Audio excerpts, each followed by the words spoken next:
Bismillahirrohmanirrohim. Assalamualaikum warahmatullahi wabarakatuh. Innal hamdalillah nahmaduhu wa nasta'inuh wa na'udzubillahi min syururi anfusina wa min sayyiati a'malina may yahdihillahu fala mudhillalah wa may yudlillah fala hadiyalah. Alhamdulillahirabbil alamin.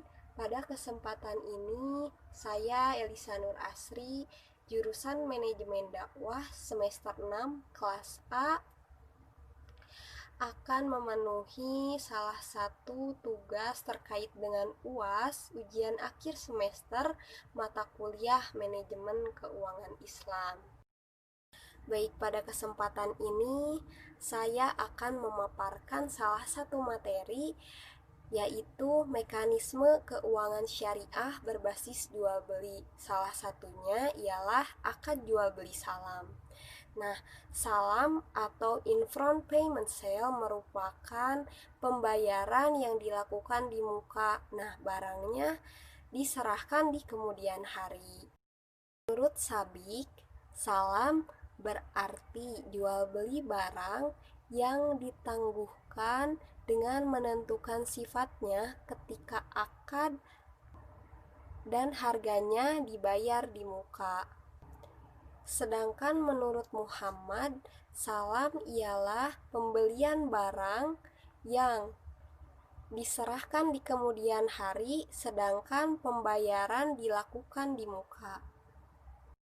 Dalam salam terdapat 3 dasar hukum. Yang pertama, di dalam Quran surat Al-Baqarah ayat 282. Di sana dijelaskan bahwa hai orang-orang yang beriman, apabila kamu melaksanakan muamalah tidak secara tunai dengan waktu yang ditentukan, maka hendaklah kamu menuliskannya. Artinya, kita harus mengetahui dengan siapa kita melakukan proses muamalah atau jual beli. Barangnya harus kita ketahui dengan jelas, dan harganya pun harus kita ketahui dengan jelas. Yang kedua, salam sudah termasuk ke dalam fatwa DSN MUI atau Majelis Ulama Indonesia nomor 5 garis miring DSN MUI garis miring nomor 4 garis miring tahun 2000 tentang akad jual beli salam. Kemudian yang ketiga, Rasulullah Shallallahu Alaihi Wasallam bersabda di dalam salah satu hadis, yaitu hadis riwayat Bukhari Muslim. Beliau mengatakan bahwa barang siapa yang melakukan salam, hendaknya ia melakukan dengan takaran yang jelas, dengan timbangan yang jelas untuk jangka waktu yang diketahui. Pun rukun yang terdapat di dalam salam terdapat 5.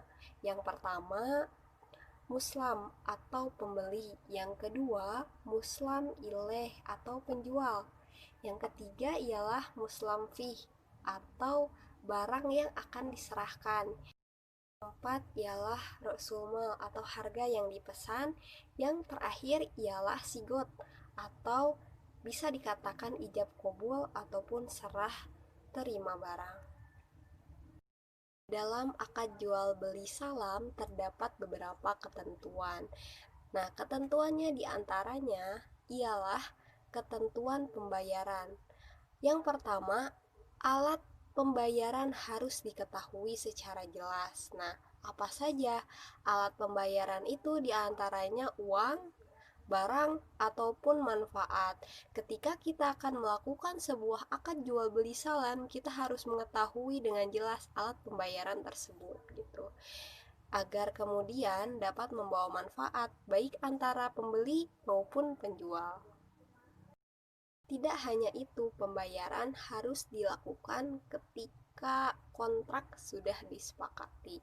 Jadi ketika kita mau memesan sebuah barang, tentunya kita harus menyepakati pembayaran tersebut gitu bersama dengan penjual. Kemudian yang kedua ialah ketentuan barang. Dalam hal ini kita harus mengetahui dengan jelas ciri-ciri dari barang tersebut gitu. Kemudian yang kedua ialah harus dapat dijelaskan spesifikasinya. Kemudian yang kedua yaitu ketentuan barang. Nah, dalam hal ini kita harus mengetahui ciri-ciri dari barang tersebut. Kemudian harus diketahui juga spesifikasinya. Kemudian penyerahannya harus dilakukan di kemudian hari. Dan tempatnya juga kita harus tahu secara jelas ketika akan menyerahkan barang tersebut. Hal ini pembeli tidak boleh menjual barang sebelum ia menerimanya. Kemudian yang terakhir ialah tidak boleh menukar barang kecuali dengan barang yang sejenis sesuai dengan kesepakatan. Di sini saya akan memberikan salah satu contoh terkait dengan akad jual beli salam. Nah, misalkan kita akan membeli sebuah barang di sebuah marketplace atau online shop. Nah, otomatis ketika kita akan memilih barang, kita harus mengetahui spesifikasinya, ciri-ciri dari barang tersebut. Contohnya nih, saya akan membeli barang di sebuah online shop, misalkan Shopee. Nah, saya di sana ingin membeli sebuah handphone. Nah, handphone misalkan handphone Oppo di salah satu marketplace.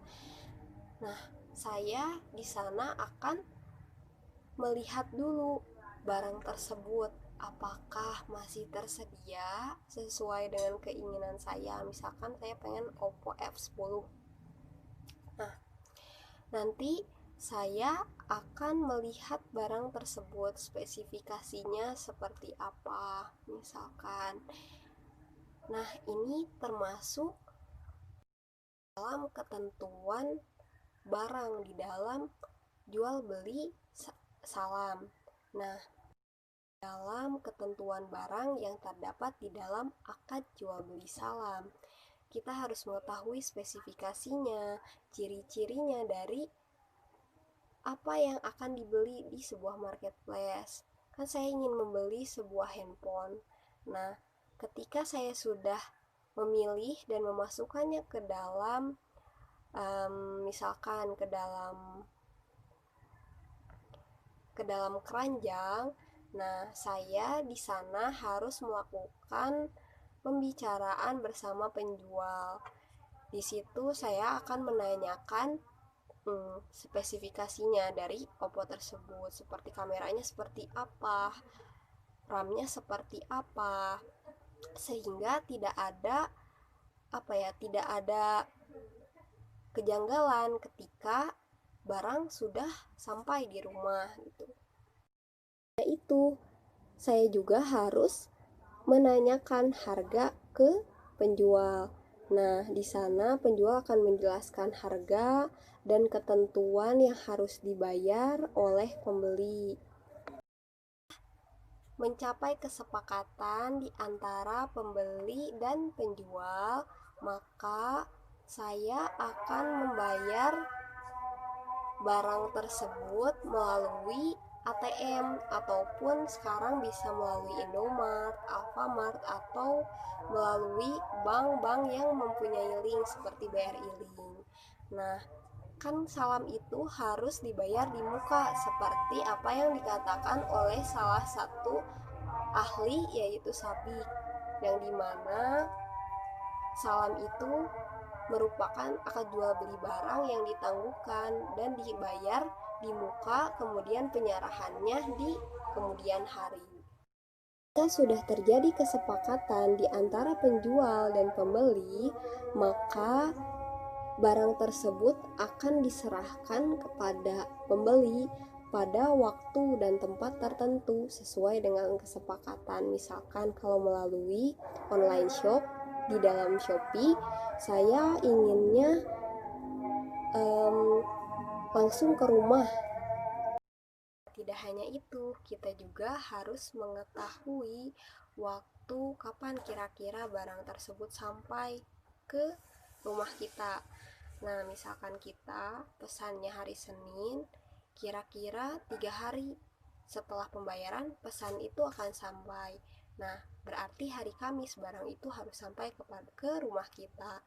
Maka dari itu, di dalam akad jual beli salam yang harus diperhatikan yaitu ketentuan barang, ketentuan pembayaran, ketentuan waktu maupun tempat yang itu harus disepakati bersama di antara penjual ataupun pembeli.